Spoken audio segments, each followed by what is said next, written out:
Hi everyone, it's Marie here, welcome back to my channel. Today's layout is using the Seize the Day project pack from Peartree Cutfiles, along with the stencil that's in the pack and this cut file as well, out on the open water. And today's layout is another obviously sea themed layout using the pack, but I'm going to focus on the stencil for this layout. Now I've just popped it onto a piece of Basil Marshmallow cardstock, which is the thicker more heavy duty cardstock. Masking tapes it down, and I'm using opaque crackle paste from Ranger. I love this stuff. So put it on quite thick.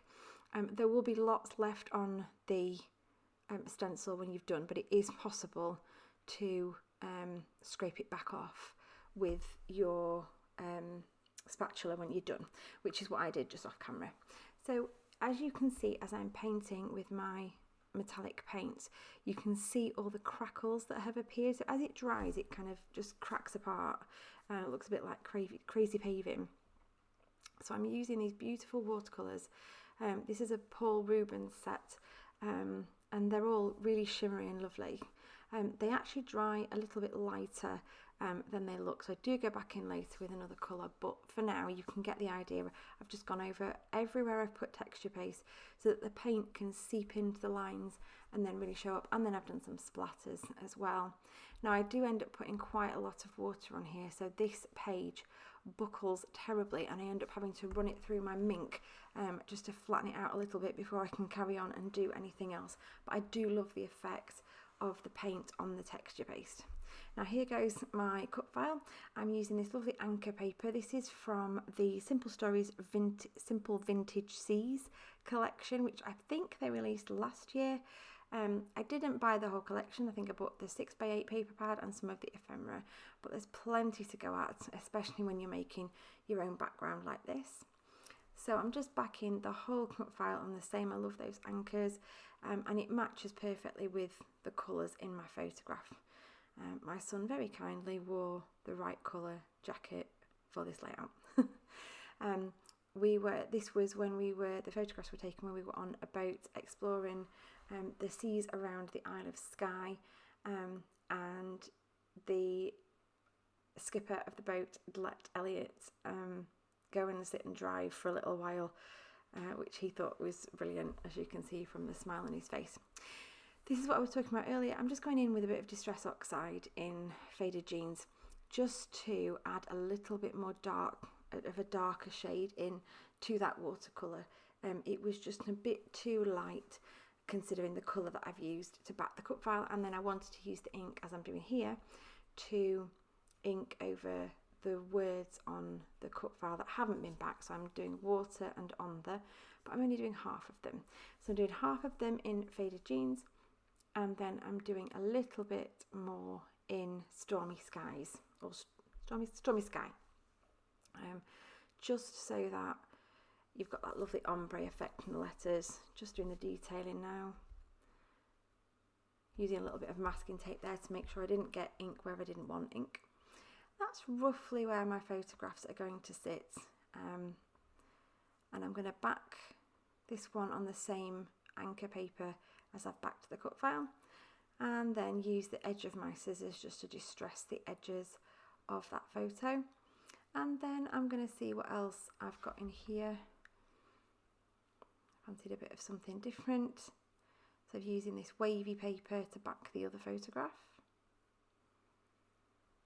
Just a bit of interest on the page. I just kind of want a variety of different blues, and then I'm backing them each again on the opposite one, so they're both backed twice, and doing it a little bit wonky so you can just see extra little bits of paper sticking out from behind the photos. Trying to work out which way around to do the photographs is a bit tricky because he's not actually looking at the camera. I think he was too busy worrying about crashing into. There was nothing in front of us. I mean, he wouldn't have let Elliot drive if there was anything in the way that we could have possibly hit, or if I don't know if it had autopilot or what. But we were in no danger. But Elliot didn't seem to want to take his eyes off the water. So, but he did really enjoy it. Playing around with these frames. I love these frames. The chipboard frames that you can get from Simple Stories. I always really like them, and then I always really struggle to use them. So if you've got any ideas on how to use frames, please do share. It's one of those things that I look at and I think, gosh, that's really nice, and then I never end up using. As you can see there, I got it out and then I put it away again. I do love that little banner there that says "Time to Sail Away" from the ephemera pack, and obviously we've got that lighthouse as well. And then this is actually a Carta Bella collection. Forgive me, I've forgotten the name of what it is. It's an older one from a couple of years ago, when I was looking for something nautical, and it was the only thing out at the time. And I ended up buying 2 packets of the stickers because they don't really come with a great deal of ephemera and things, so I needed something extra. But I do love that whale and the oar and the starfish are from the Simple Stories collection. So I'm just playing around with making the 2 different bits fit together. I used to have a thing where I wouldn't mix collections. If I was using Simple Stories vintage teas, for example, that's all I would use, and I wouldn't put anything else with it in case it didn't quite match. And I think I'm a little bit freer with that now, and I do like to kind of mix it up a little bit. So obviously things from the project packs, inks from off my desk, and then just various bits and pieces. More seagulls. I love these seagulls, and they've got an anchor. I do love that little ship's wheel, but I don't think it ends up on the final layout because there was enough on there already. So I'm going to start messing around now, trying to position everything on the page. So I'm going to stick my photographs together first, and then I'm going to position my cut file on the page. I stupidly put way too many sticky dots on here, and put some in the way, which I end up peeling off again in a minute. But that's not so much of a problem. They do peel off quite easily. So that's where my cut file is going to go, and then a bit more foam on the back of the photographs. The most useless adhesive foam in the world because it's not sticky. So I've just add lots of my own sticky tape to it.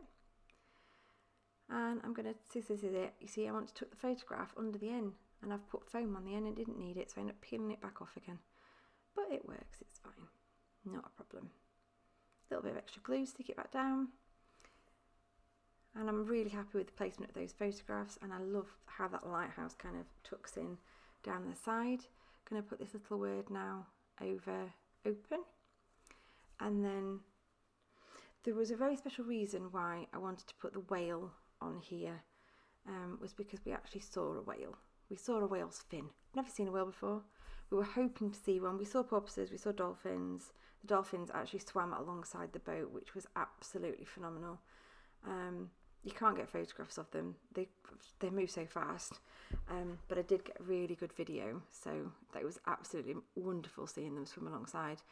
And then we saw a whale just kind of breach the water. Is it called breaching the water? I think it breached the surface, and then go back under. So that was a really special moment, and I'm really glad I saw that. So yeah, putting the whale on there was really important. I've put the little flare on there on top of the ship's wheel. Now just playing around with more of the starfish. They're so cute, those starfish. And I'm going to tuck that little anchor in to dangle under the title. And there we have it, layout complete. Thank you so much for watching. I hope this has inspired you.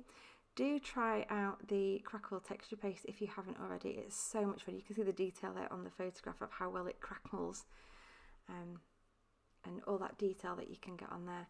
But yeah, thanks so much for watching. Check out the description box below for details on the project pack, and I will see you again next time. Thanks for watching. Bye for now.